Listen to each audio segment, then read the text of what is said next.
வணக்கம். இது யுகம் வானொலியின் பிரதான செய்திகள். செய்தி ஆசிரியர் VAK ஹரேந்திரன். வாசிப்பவர் நிருஷா கனகசபை. முதலில் தலைப்புச் செய்திகள். முன்னாள் ஜனாதிபதிகளின் முப்படை பாதுகாப்பு நீக்கம்.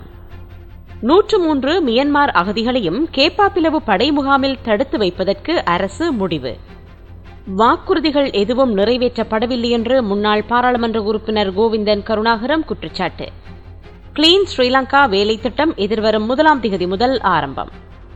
மொன்றியல் பிரதேசத்தில் வாகனத்தால் சேதப்படுத்தி நகையகத்தில் கொள்ளை. நெருக்கடியான தருணத்தில் கனடா ஒன்றுபட்டு முன்னேறும் என்கிறார் பிரதமர் ஜஸ்டின் ட்ரூடோ.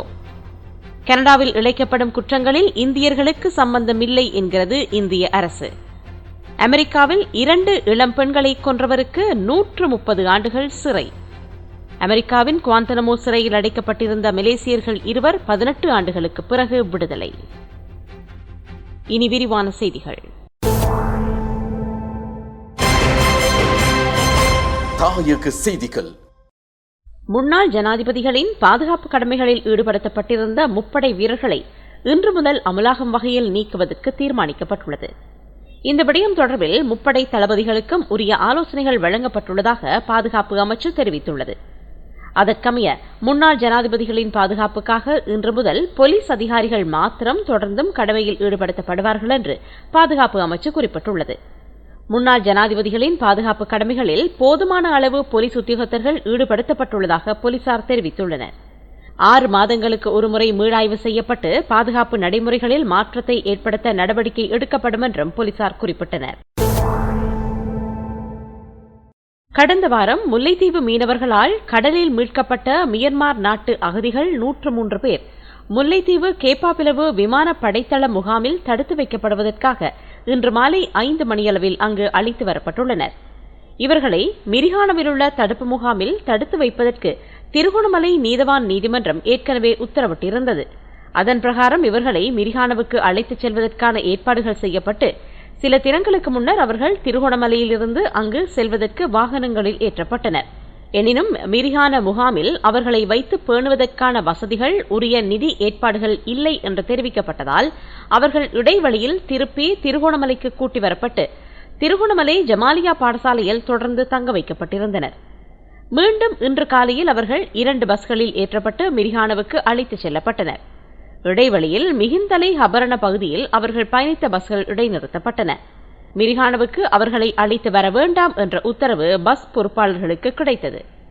இதையடுத்து திருகோணமலை துறைமுக போலீசார் திருகோணமலை நீதவான் நீதிமன்றத்தில் பதில் நீதவான் முன்னிலையில் இன்று முற்பகல் நகர்த்தல் பத்திரம் ஒன்றை தாக்கல் செய்து அந்த அகதிகளை முல்லைத்தீவு கேப்பாபிலவு விமானப்படை தள கட்டளை அதிகாரியிடம் கையளிப்பதற்கான உத்தரவை பெற்றனர்.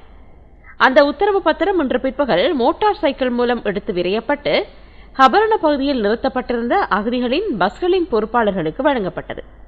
அதையடுத்து அந்த அகதிகளை முல்லைத்தீவு கேப்பாபிலவு விமானப்படை தள முகாமில் தடுத்து வைப்பதற்காக அந்த படைத்தள முகாம் கட்டளை அதிகாரியிடம் கையளிப்பதற்கு அவர்கள் இன்று மாலை அழைத்துச் செல்லப்பட்டனர்.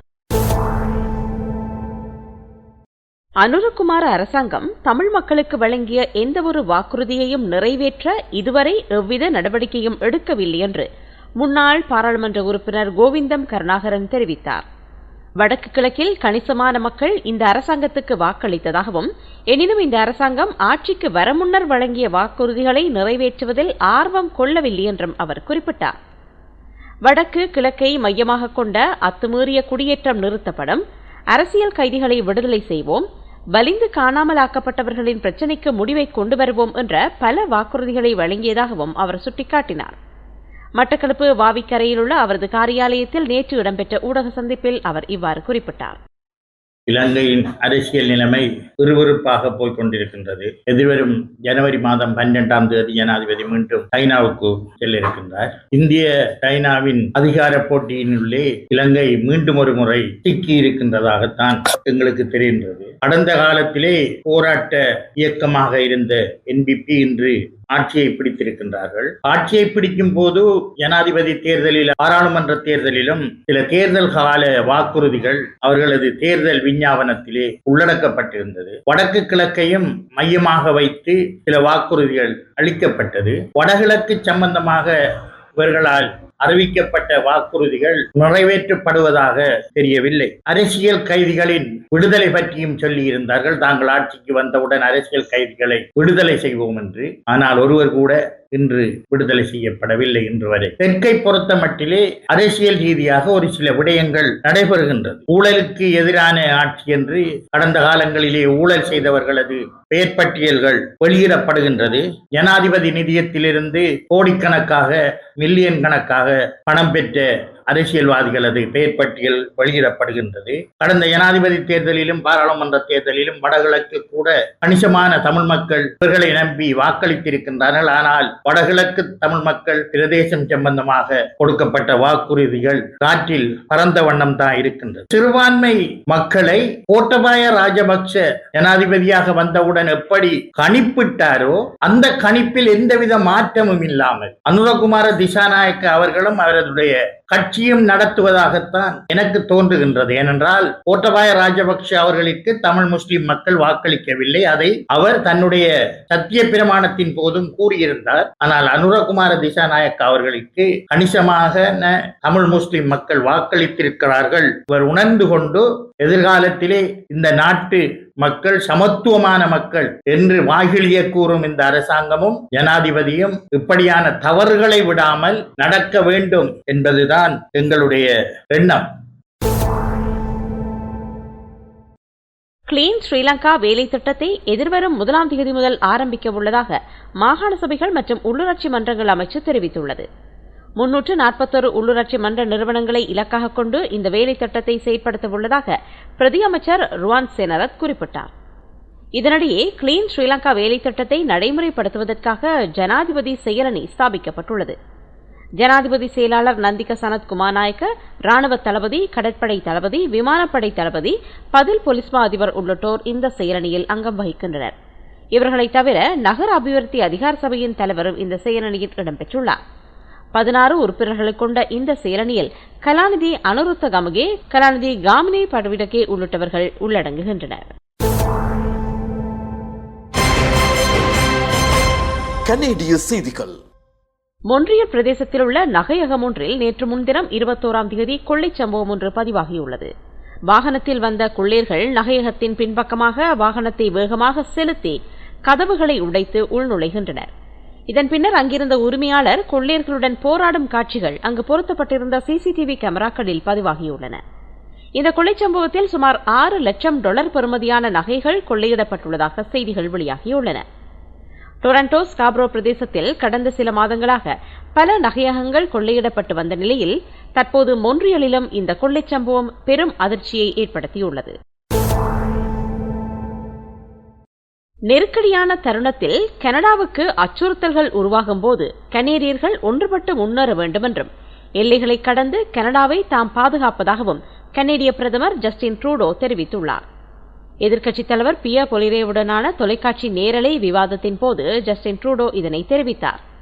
கனடாவில் ஒரு பாரம்பரியம் உள்ளது எனவும் காலங்கள் கடினமானதாக இருக்கும்போது நெருக்கடிகள் ஏற்படுவதாகவும் கனேடியர்களாக இதனை வெற்றி கொள்ள முடியும் என்றும் ட்ரூடோ தெரிவித்தார். கனடா $1.3 டிரில்லியன் வர்த்தகத்தை வருடாந்தம் செய்து வருகிறது. சீனா, ஜப்பான், இங்கிலாந்து, பிரான்ஸ் ஆகிய நாடுகளின் வர்த்தகத்தை விட இது அதிகமானதாகும். ஒன்டாரியோ மட்டும் $500 பில்லியன் இருவழி வர்த்தகத்தில் ஈடுபட்டு வருகின்றமை குறிப்பிடத்தக்கது. நான் பதவியை ராஜினாமா செய்கின்றேன் என்று பிரதமர் ஜஸ்டின் ட்ரூடோ பேசுவது போல தற்போது சமூக வலைதளத்தில் வீடியோ ஒன்று பகிரப்பட்டு வருகிறது. கடந்த 2 தினங்களாக இந்த வீடியோ சமூக வலைதளத்தில் பரவி வருகிறது. எனினும் இந்த செய்தி போலியானது என்றும் வீடியோ குளோனிங் மூலம் இந்த வீடியோ தயாரிக்கப்பட்ட ஒன்று என்றும் தெரிய வந்திருக்கிறது. ஜஸ்டின் ட்ரூடோ அமைச்சரவையில் இருந்து துணை பிரதமர் கடந்த வாரம் விலகியதை அடுத்து தனது அமைச்சரவையில் பல மாற்றங்களை பிரதமர் ட்ரூடோ செய்திருந்தார். எனினும் அவர் தற்போது பாரிய அரசியல் நெருக்கடிகளை சந்தித்திருக்கின்றார். இந்நிலையில் ட்ரூடோ பதவி விலகியதாக போலியான வீடியோ ஒன்று சமூக வலைதளத்தில் பரவி வருகிறது. இந்திய செய்திகள். கனடாவில் இழைக்கப்பட்ட குற்றச்சாட்டுகளில் இந்தியர்கள் சம்பந்தப்பட்டதாக கூறப்படுவதற்கு எந்த ஆதாரமும் இல்லை என்று இந்தியா கூறுகிறது. அமெரிக்காவுடனான தற்போதைய பாதுகாப்பு ஒத்துழைப்பின் ஒரு பகுதியாக இந்தியாவின் பாதுகாப்புக்கு இடையூறு விளைவிக்கும் குற்றச்செயல்களின் செயற்பாடுகள் பற்றி இந்திய உயர்மட்டத்தால் ஆராயப்படுவதாகவும் இந்தியா தெரிவித்துள்ளது. அமெரிக்கா மற்றும் கனடாவில் வசிக்கும், பணிபுரியும் மற்றும் படிக்கும் இந்தியர்களின் நலன், பாதுகாப்பு ஆகியவை இந்தியாவுக்கு முக்கியமாகும். அது தொடர்பாக பிரச்சினை எழும்போதெல்லாம் உடனடி தீர்வுக்காக அவை சம்பந்தப்பட்ட அதிகாரிகளின் கவனத்துக்கு கொண்டு வரப்படுகின்றன. இதற்கென ஒரு விசாரணை குழு அமைக்கப்பட்டுள்ளதாக இந்திய வெளியுறவுத்துறை இணை அமைச்சர் கீர்த்தி வர்தன் சிங் இந்திய நாடாளுமன்றத்தில் தெரிவித்தார். இந்நிலையில் கனடாவின் குற்றச்சாட்டுகளுக்கு ஆதரவாக எந்த ஆதாரமும் முன்வைக்கப்படவில்லை என்றும் அவர் குறிப்பிட்டார். ஹர்தீப் சிங் நிஜார் கொலையில் இந்திய முகவர்கள் ஈடுபட்டிருக்கலாம் என்று கனேடிய பிரதமர் ட்ரூடோ குற்றச்சாட்டுக்களை முன்வைத்ததை அடுத்து இந்தியா பலத்த எதிர்ப்பை வெளிக்காட்டியது. இருதரப்பில் இருந்தும் தூதரக அதிகாரிகள் வெளியேற்றப்படவும் இது வழிவகுத்திருந்தமை குறிப்பிடத்தக்கது. சர்வதேச செய்திகள். அமெரிக்காவின் குவாண்டனமோ சிறையில் அடைக்கப்பட்டிருந்த மலேசியர்கள் இருவர் 18 ஆண்டுகளுக்கு பிறகு தாயகம் திரும்பியுள்ளனர். அமெரிக்காவின் குவாண்டனமோ சிறை உலகிலுள்ள மோசமான சிறையாகும். மனித உரிமைக்கு இது ஒரு மோசமான கரை என்று மனித உரிமைகள் அமைப்பு கூறுகிறது. சம்பந்தப்பட்ட மலேசியர்கள் ஆரோக்கியமான நிலையில் இருந்ததாக மலேசிய காவல்துறை தெரிவித்துள்ளது. 2 கைதிகளும் நன்கு ஒத்துழைத்ததாகவும் பாலி குண்டுவெடிப்பின் தலைவனாக செயற்பட்ட ஹம்பாலி எனப்படும் என்செஃப் நூர்ஜமானுக்கு எதிராக அவர்கள் சாட்சியம் கூறியதாகவும் அமெரிக்க அதிகாரிகள் கூறியுள்ளனர். இதே நேரம் குவாண்டனமோ சிறையில் எவ்வித குற்றச்சாட்டும் இன்றி கடந்த 17 ஆண்டுகளாக தடுத்து வைக்கப்பட்டுள்ள கென்யாவைச் சேர்ந்த ஒருவர் இந்த வாரம் திருப்பி அனுப்பப்பட்டதாகவும் அதிகாரிகள் தெரிவித்தனர். அமெரிக்காவில் 2 இளம் பெண்களை கொன்றவருக்கு 130 ஆண்டுகள் சிறை தண்டனை விதிக்கப்பட்டுள்ளது.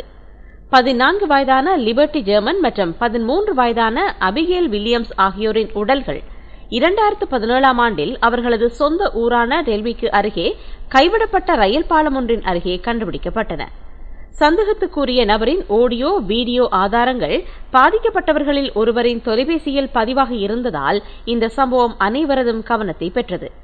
சுமார் 8 ஆண்டுகள் நடைபெற்ற இந்த வழக்கின் விசாரணை அண்மையில் முடிவுக்கு வந்தது. சந்தேக நபரான 52 வயது அமெரிக்கர் ரிச்சர்ட் அலன் கொலை குற்றவாளியாக தீர்ப்பளிக்கப்பட்டு பாதிக்கப்பட்ட ஒவ்வொருவருக்கும் 65 ஆண்டுகள் என்ற ரீதியில் அவருக்கு 130 ஆண்டுகள் சிறை தண்டனை வழங்கப்பட்டது. ஒரு தசாப்தத்தில் அதிக எண்ணிக்கையிலான புலம்பெயர்ந்தோரை அமெரிக்கா கடந்த ஆண்டு நாடு கடத்தியிருக்கிறது. உரிய ஆவணமின்றி இருந்தவர்களே இவ்வாறு நாடு கடத்தப்பட்டுள்ளனர். இந்த எண்ணிக்கை டொனால்ட் டிரம்பின் முதல் பதவிக்கால சாதனையை முறியடித்துள்ளது. கடந்த நிதியாண்டில் 2,71,000க்கும் அதிகமான புலம்பெயர்ந்தோர் நாடு கடத்தப்பட்டதாக குடிவரவு மற்றும் சுங்க அமலாக்க நிறுவனம் உத்தியோகபூர்வமாக அறிவித்துள்ளது. 2021இல் அதிபர் ஜோ பிடனின் நிர்வாகம் இவ்வாறான நாடு கடத்தலை இடைநிறுத்துவதாக கூறிய போதிலும் அதற்கு மாறாக நாடு கடத்தல் தொடர்ந்து முன்னெடுக்கப்பட்டு வந்துள்ளது. 2024இல் நாடு கடத்தப்பட்ட 2,71,000 பேரில் 82% அமெரிக்க எல்லையில் வைத்து கைது செய்யப்பட்டவர்கள் என்று சுங்க அமலாக்க நிறுவனம் தெரிவித்திருக்கிறது. இனி மீண்டும் தலைப்புச் செய்திகள். முன்னாள் ஜனாதிபதிகளின் முப்படை பாதுகாப்பு நீக்கம். 103 மியன்மார் அகதிகளையும் கேப்பாபிலவு படை முகாமில் தடுத்து வைப்பதற்கு முடிவு. தமிழ் மக்களுக்கு வழங்கிய வாக்குறுதிகள் எதுவும் நிறைவேற்றப்படவில்லை என்று முன்னாள் பாராளுமன்ற உறுப்பினர் கோவிந்தன் கருணாகரன் குற்றச்சாட்டு. கிளீன் ஸ்ரீலங்கா வேலை திட்டம் எதிர்வரும் 1ஆம் தேதி முதல் ஆரம்பம். மொன்றியல் பிரதேசத்தில் வாகனத்தால் சேதப்படுத்தி நகையகத்தில் கொள்ளை. நெருக்கடியான தருணத்தில் கனேடியர்கள் ஒன்றுபட்டு முன்னேறுவார்கள் என்கிறார் பிரதமர் ஜஸ்டின் ட்ரூடோ. கனடாவில் இழைக்கப்பட்ட குற்றங்களில் இந்தியர்களுக்கு சம்பந்தம் இல்லை என்கிறது இந்திய அரசு. அமெரிக்காவில் 2 இளம் பெண்களை கொன்றவருக்கு 130 ஆண்டுகள் சிறை. அமெரிக்காவின் குவாண்டனமோ சிறையில் அடைக்கப்பட்டிருந்த மலேசியர்கள் இருவர் 18 ஆண்டுகளுக்கு பிறகு விடுதலை. இத்துடன் செய்திகள் நிறைவடைந்தன. செய்திகளை உடனுக்குடன் அறிந்து கொள்ள யுகம் radio.ca என்ற இணையதளத்தை பார்வையிடுங்கள். வணக்கம்.